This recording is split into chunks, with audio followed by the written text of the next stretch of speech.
Welcome to USA Global TV and Radio, where our mission is to provide education, entertainment, hope, and inspiration. USA Global TV and Radio connects you with experts and audiences all around the world every single day to help you succeed in business and to live a richer life. Visit us at usaglobaltv.com to learn about career and life-changing training and mentoring programs like the Listening Mentor. Subscribe to our newsletter to stay informed about our special programs and offers. Discover how you can become a guest on one of our shows or a host or producer of a USA Global TV and Radio show of your very own. That's USA Global TV and Radio, where the doctor is always in.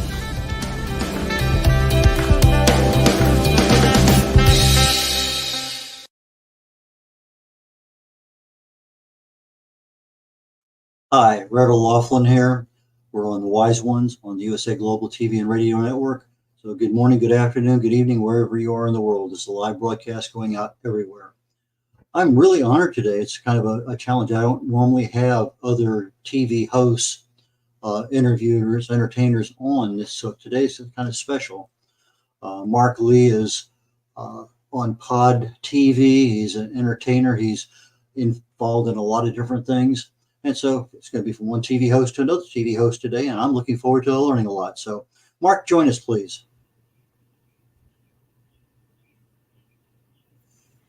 Hey, Marc, how's it going today?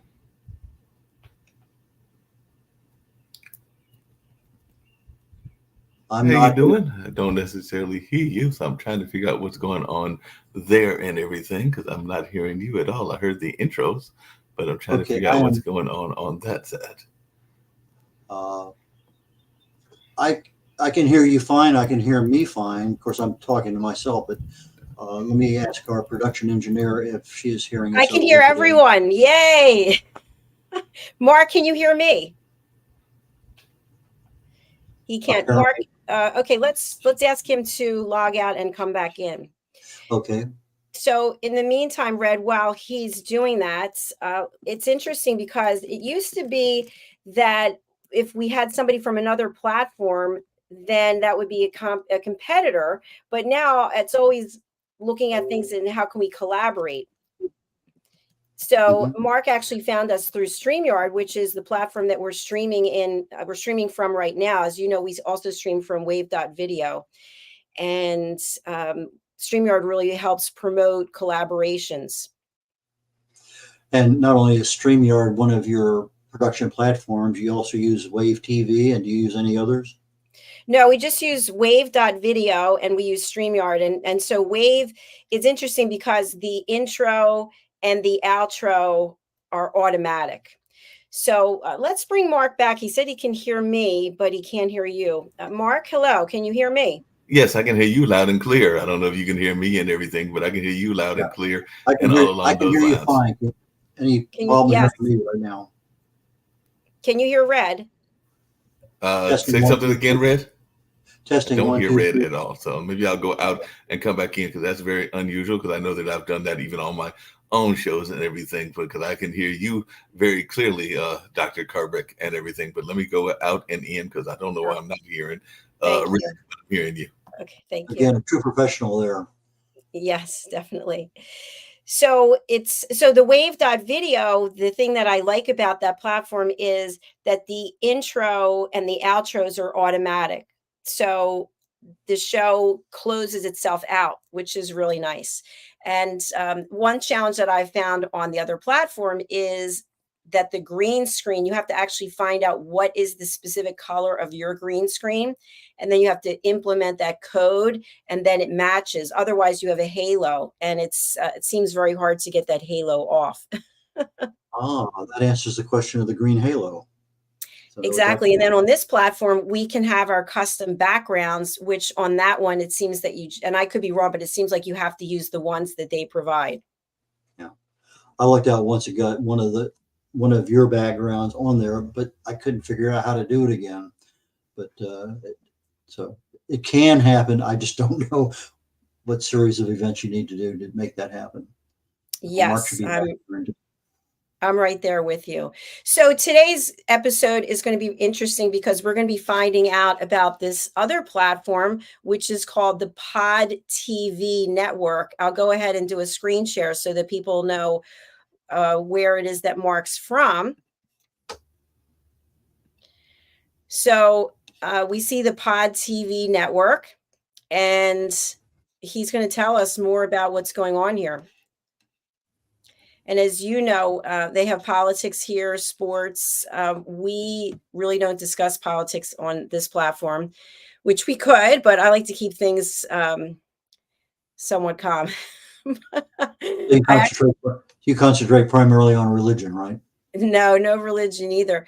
But it is interesting because we have been approached recently by someone they also have their own platform and they talk about controversial topics. And so they want to come on to this platform and talk about controversial subjects. So I don't know. I feel like we see and watch a lot of that in the mainstream networks. And so anyway, your thoughts about maybe more than we should. it? So what are your thoughts about bringing on collaborators who have their own platforms?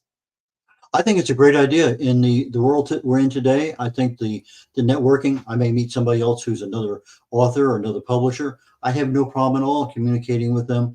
How can I help you? Where can you help me? I think the same thing applies in the TV entertainment world. We need other branches to go in, and it may be just one of those conversations you have with somebody. Like, hey, how about I can do that? I know you've had more than a few of those over the last couple of years. Well, the good news is that Marc is back. So let's welcome him to the program. And I'm going to turn it over to you, Red. Welcome back, Marc. No problem. Glad that I can hear y'all because I can now hear you loud and clear, Red, because I was going there like, wait a minute, it's like he's talking in the cartoon voice because I could see the lips moving, but I couldn't hear you at all. So we have a problem with my lips and my audio. That's not the first time, and that's a whoa. I don't know if you heard that, but that was a big bolt of thunder that just crashed outside, still reverberating. Anyway, not supposed to have rain here today, but that was a surprise. Anyway, you're in North Carolina. You're on Pod TV. So before we get to Pod TV, let's talk a little bit about Marc Lee.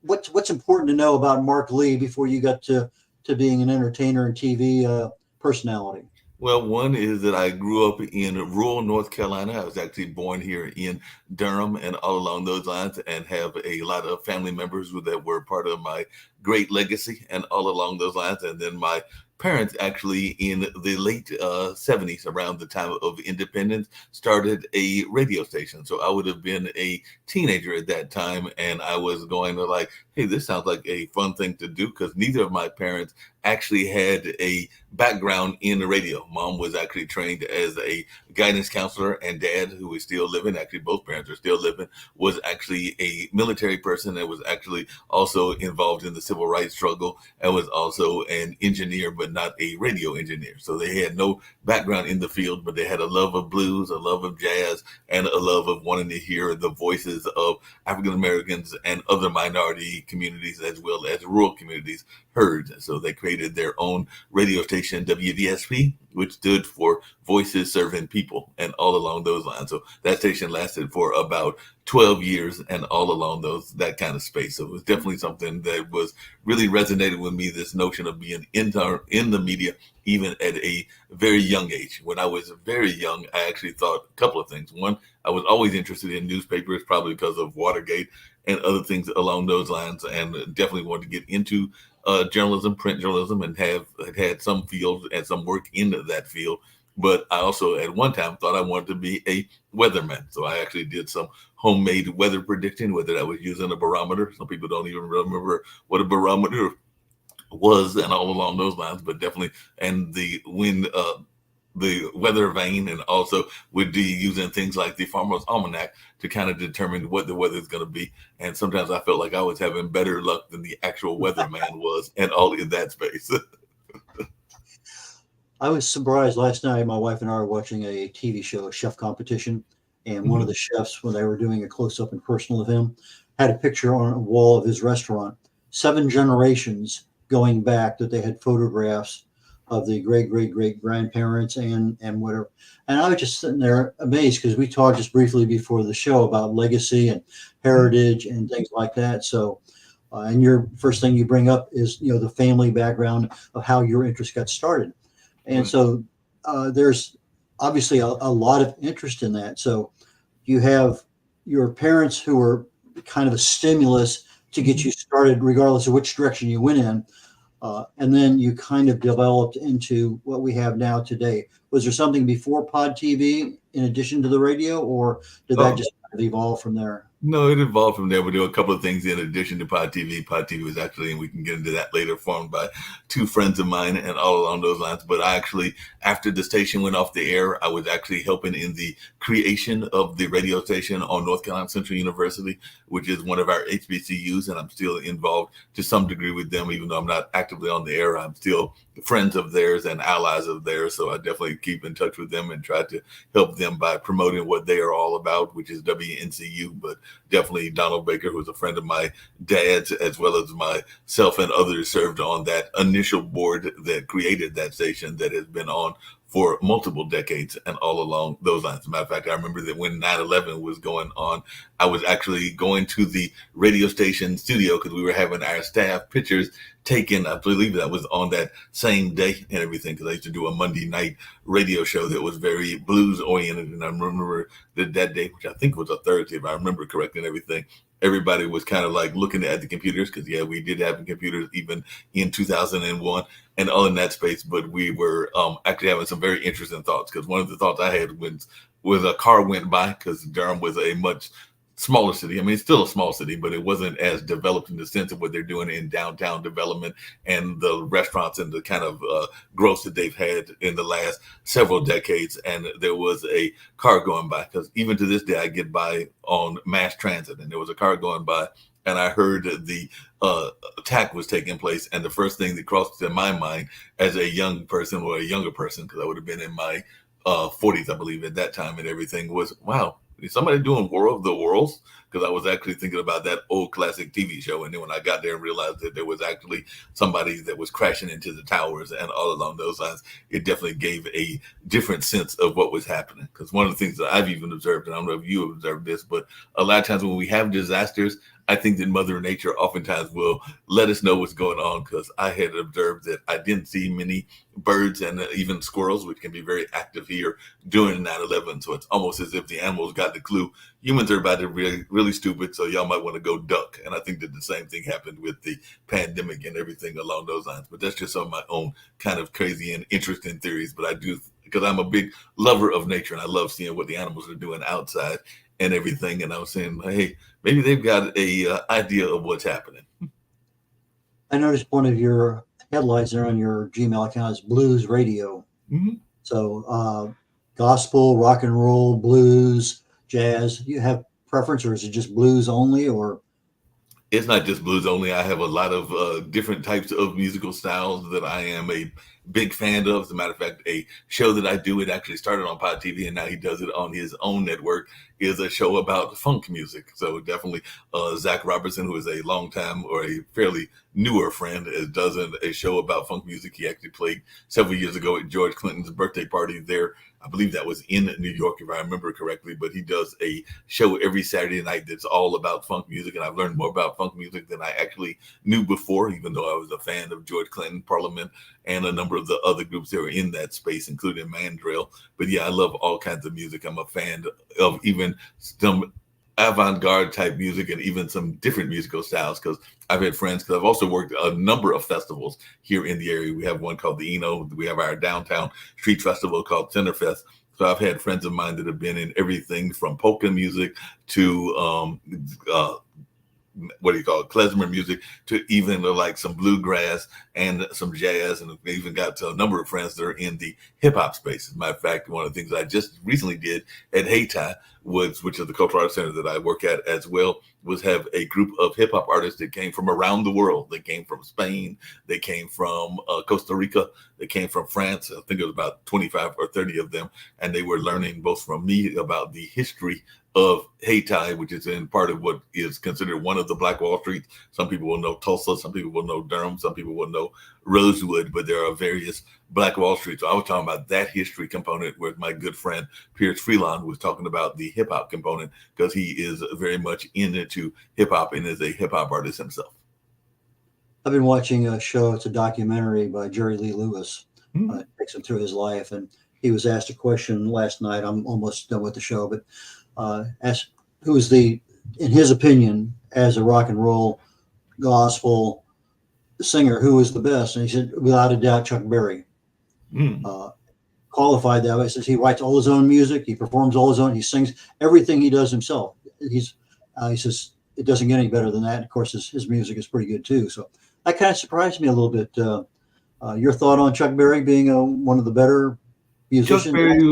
Chuck Berry was definitely a pioneer. I would say that he is one of the, I don't know if I would put him as one of the total better ones, because I have some that I like even more than Chuck Berry, but I definitely think that Chuck Berry was amazing. I would also put Jimi Hendrix in that category, and Jimi Hendrix definitely inspired people like Prince and a number of others as well. And I don't know if you've ever, because I'm not sure where you're located at, Mr. Red and everything, but one of the things that I am a big fan of, and he's still performing, I think this is his retirement year, is if you've ever had the chance to hear Buddy Guy has got more energy than he knows what to do with. I am personally convinced that he has found the fountain of youth and everything, because I know even when we had the Bull Durham Blues Festival, which is an event that St. Joseph's Historic Foundation, which is the parent company of the Hayti Heritage Center, and everything ran, and all along those lines, the audience, and this was done at the old baseball field. So if you're familiar with the movie Bull Durham, this is the field that Bull Durham was set in, because they've actually moved to a newer stadium, and they've been there now for probably close to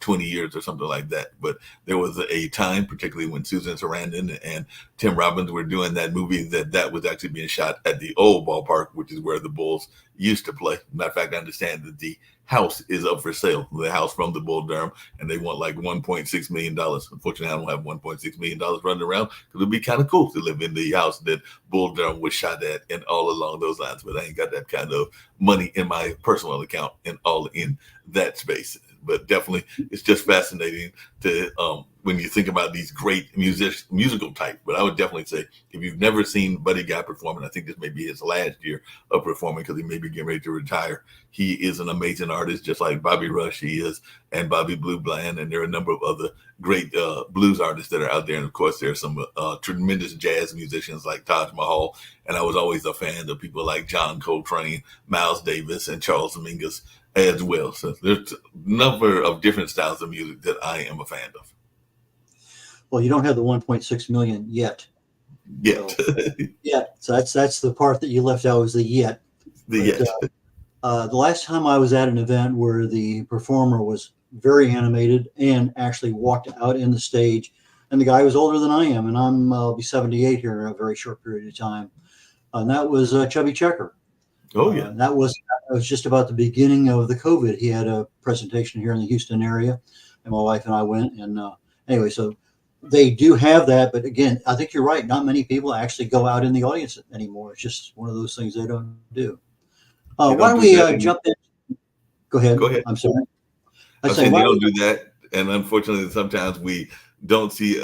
I'm glad that we're now getting back to the fact that performers are going out and doing shows again. Because I know the last several years we've actually had the festivals being live. There was a time period in COVID where there was kind of that blended show where it would be both live as well as kind of like being on internet or being live streamed and all along those lines. And we still got some people that are older, some that are in your age range, some that are in my age range, and others that still have some health issues, so they might prefer to watch it on stream versus watching it in person and all along those lines. So I understand the fear, but I am glad that we are now going back out and seeing live performances. As a matter of fact, I just saw some African dancers on this past Sunday. So about 4 days ago, I went to one of our local museums, and they had both African and Latin dancers, and had some musical styles that were kind of like from the Caribbean. Because Mickey Mills and steel, which is that steel drum and everything. He was out there, and there was also some traditional African drumming as well.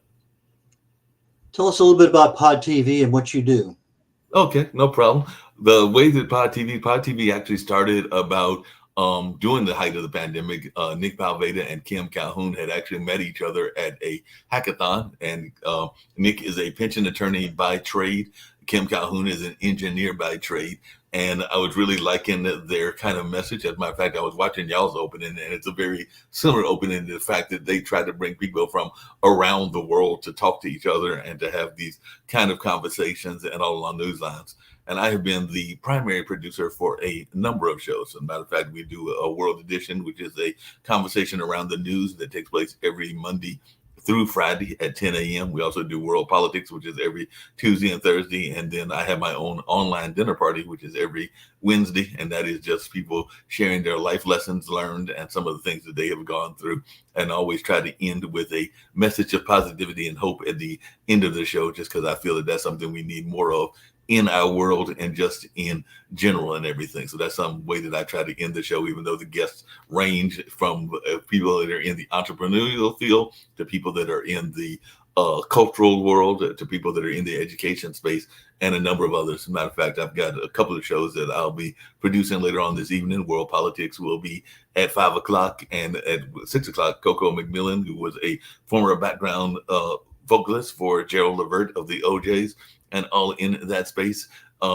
She will be doing her show, which is very much around R&B and gospel, and is also has some business owners as well. So that's every Thursday at 6. And then there's some shows on Friday, including one about the cruise industry, one about women in leadership, and that's at Madeline at 7 o'clock.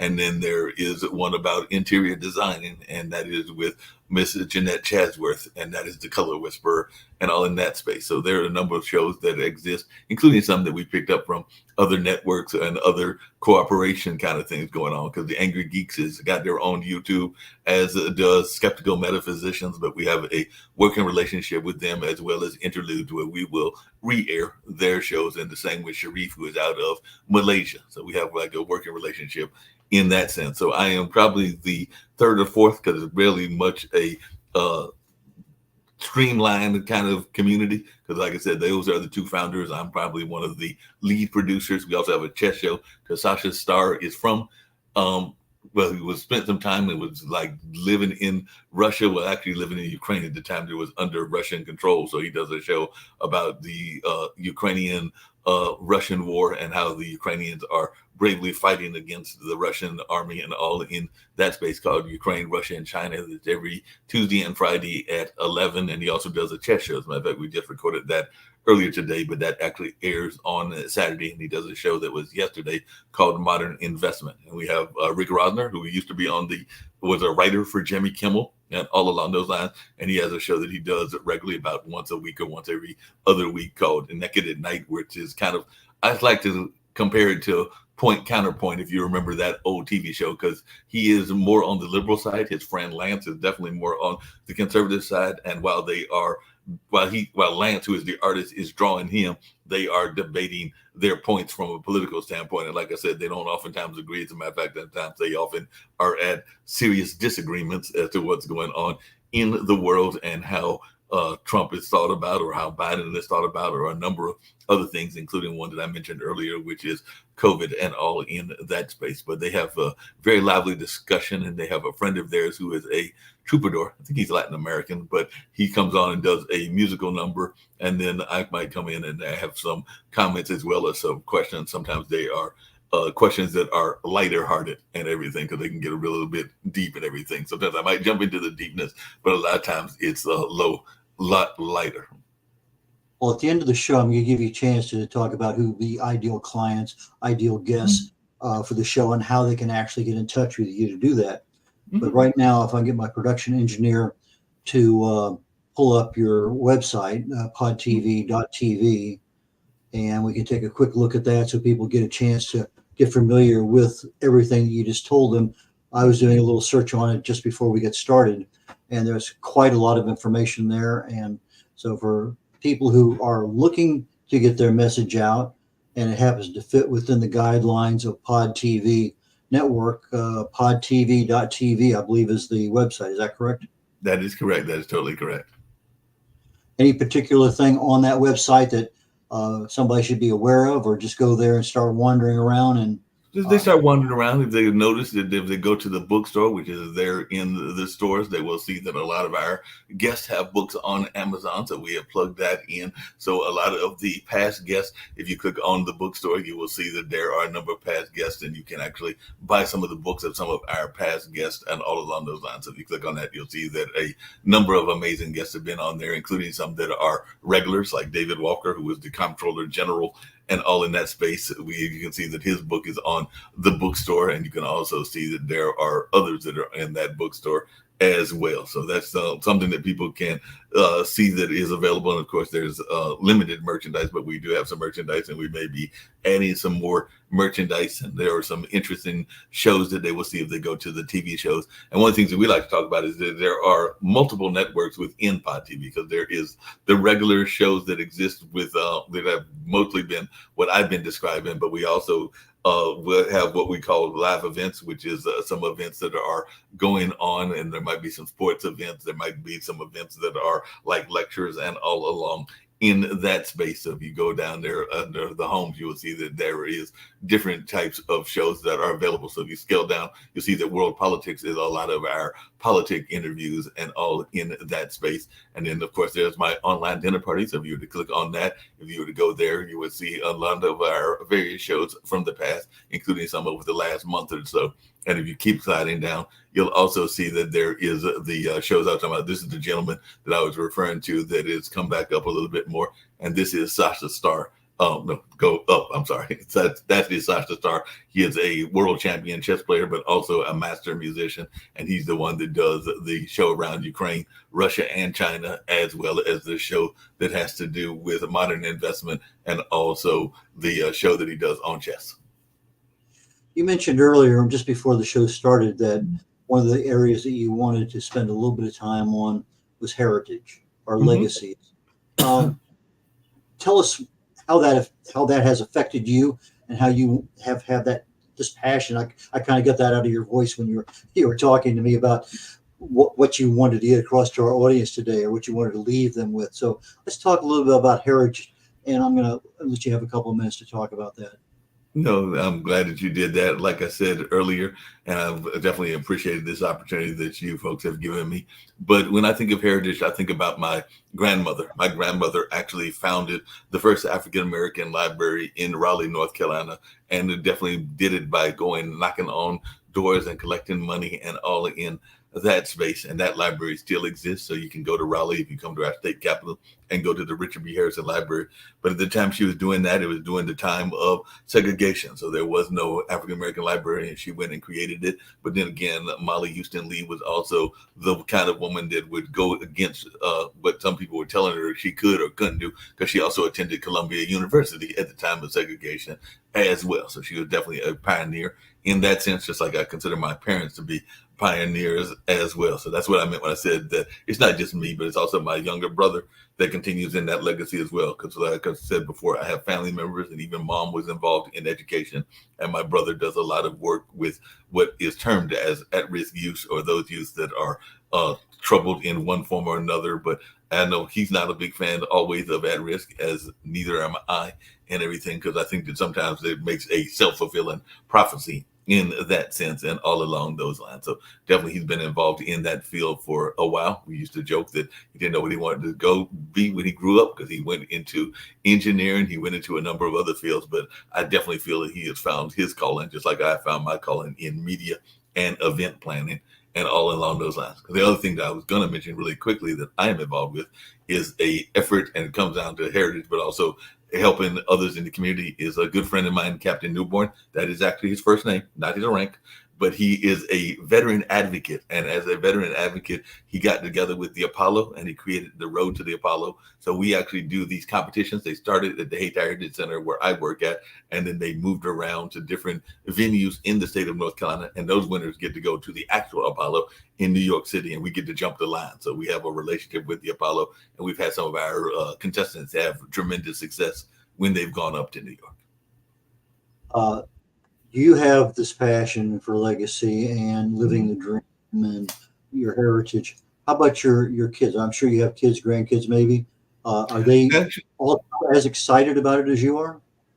No, unfortunately, or fortunately, depending on who you listen to and everything, I have had a number of significant others, but never had the pleasure of having kids of my own and all along those lines. But I do have two nephews, and my nephews, I would say, have some of that same passion, because my brother has two kids. And of course, one of the things that I do as a mentor, Baba Chuck Davis, who was a mentor in the dance field before he passed away and everything, would oftentimes talk about that don't always have children that are our own children. So there are a number of people, even in the arts, that I help mentor, including the kids of some of my own friends and all along those lines. So even though I have no kids of my own, and at the age of about to be 62 in July, the chances of that happen are dim to none, unless I go find some 20 or 30-year-old, somebody that wants to have a kid.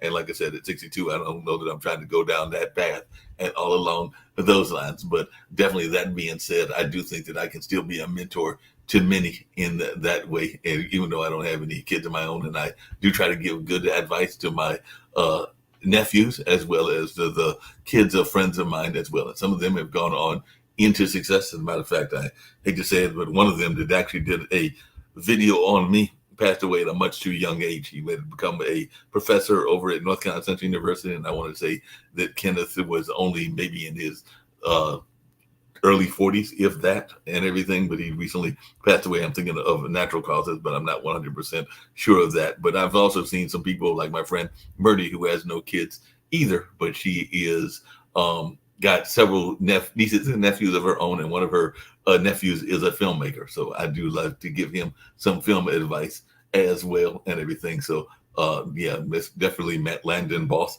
is an up-and-coming filmmaker that I have seen develop his skills and continue to develop his skills as well. So I do believe in being a mentor, even though I have no children of my own. Living the dream was one of the things you talked about earlier too. Obviously, you've had a chance, and I guess at some point in time, the dream became reality, and you're living it to the best you can, regardless of whether you have kids or not. You're still living your dream. How would you approach a young couple about saying, okay, we're going to have kids, we're going to have this?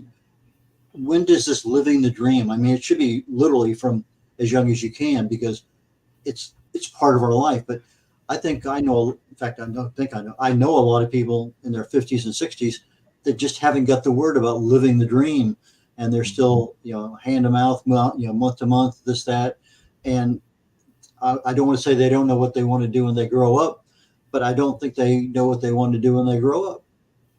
Well, there's a couple things you said that made that very pertinent and everything, because unfortunately, the way that society has gone, sometimes we have to work a multitude of jobs, because even the funk musician that I referred to earlier and everything, he still has to drive Uber, and he still has to do some other things in order to make his living and in order to survive and in order to get that dream. So I definitely believe that you need to continue striving no matter how old you are, because my dad, who is 83 and is actually going for a operation later on today and everything, is more of an exploratory operation. So the actual major operation may not be till later, but it has to do with the heart valve and all in that space. But that being said, he is still very active in his art creation. So Jim Lee, if you look up bambooturtle.com, you'll see that that is some of Dad's work and all along those lines. But he is definitely still active, and I want to say he got involved in the arts later in life. So you can start pursuing your dream even later in life and all in that space. So that's one thing that I would urge people to do.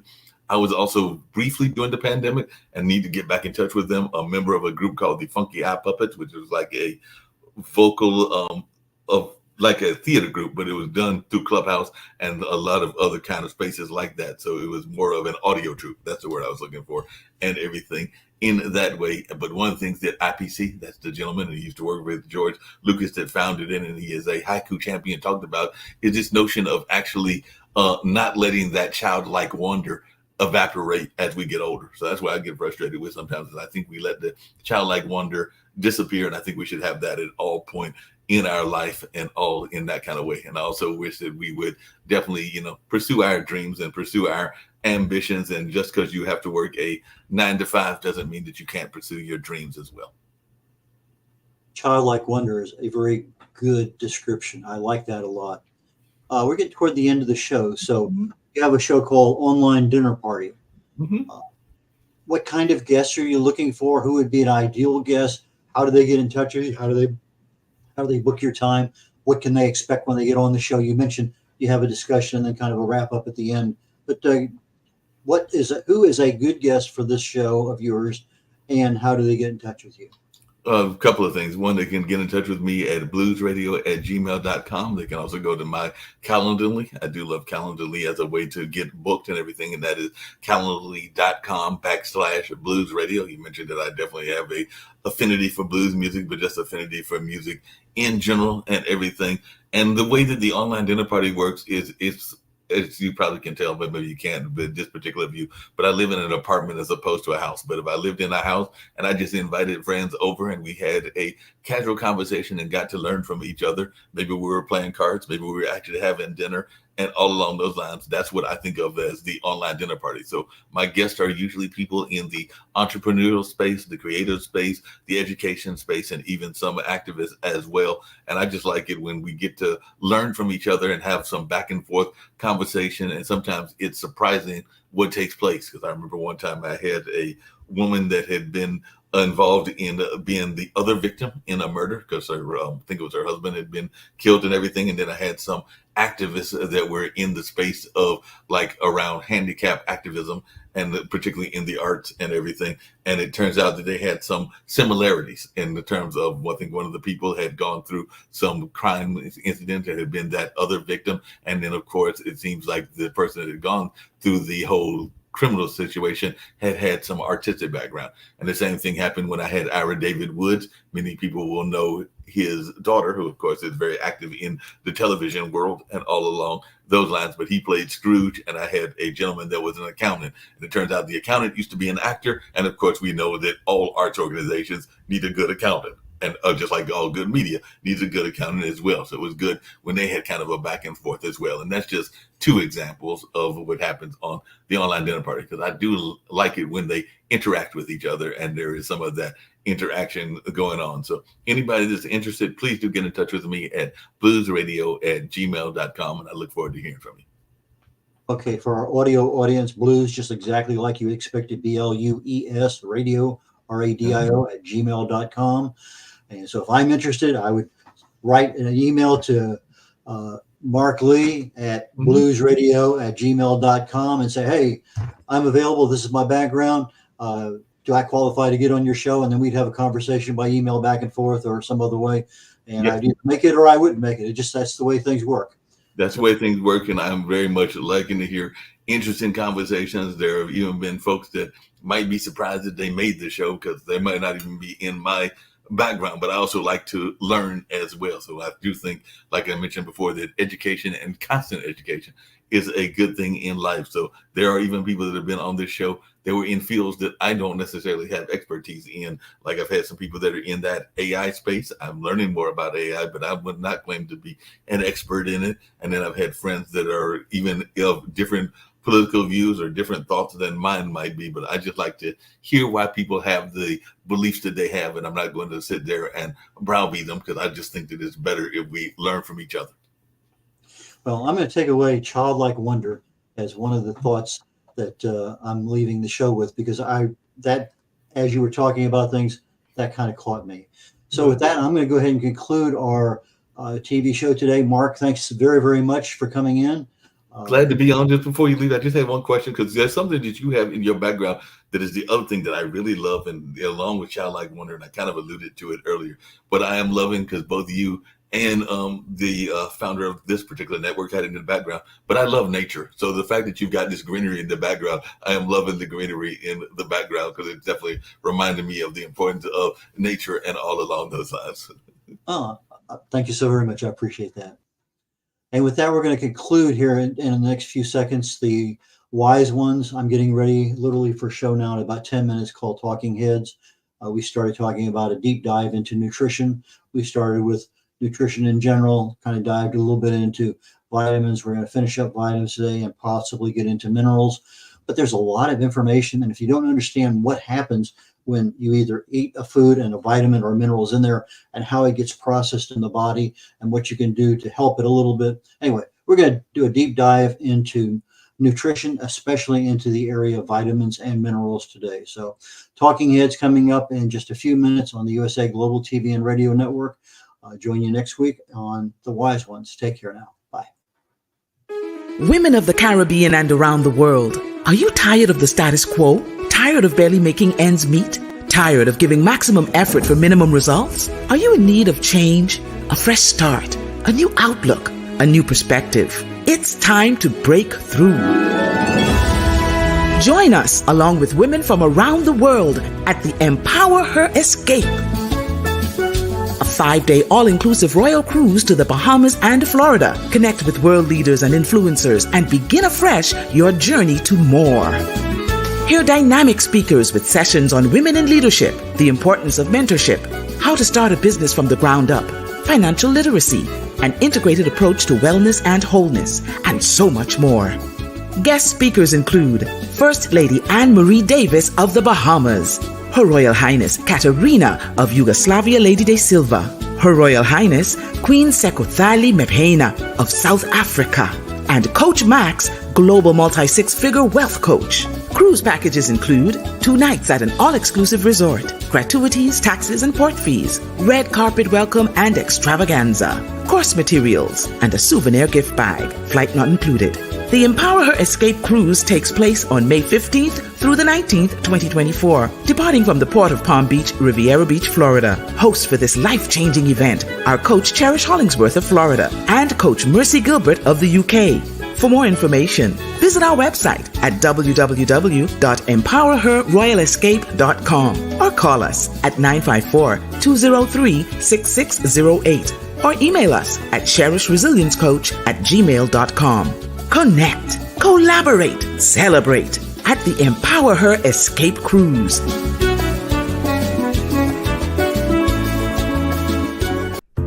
Meet Lady Ella, a special ladybug who is trained by Grand Beetle on how to listen at an elevated level. After earning her gold wings, Mother Earth and Father Universe asked her to travel across the solar system, teaching life lessons to creatures to respect one another and to listen. Learn more about her travels in the book series, The Amazing Adventures of Lady Ella.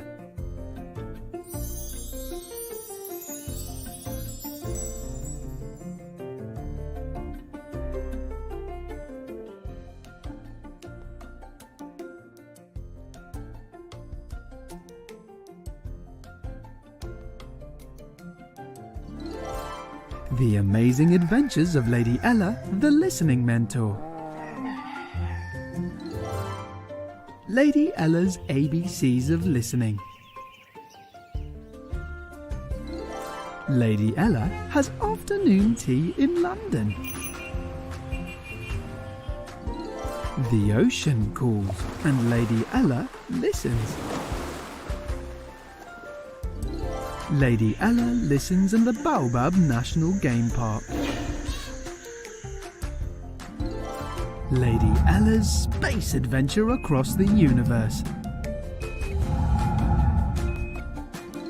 The magical adventures of Lady Ella and her super-powered friends. There are also collections of colouring books for parents and kids.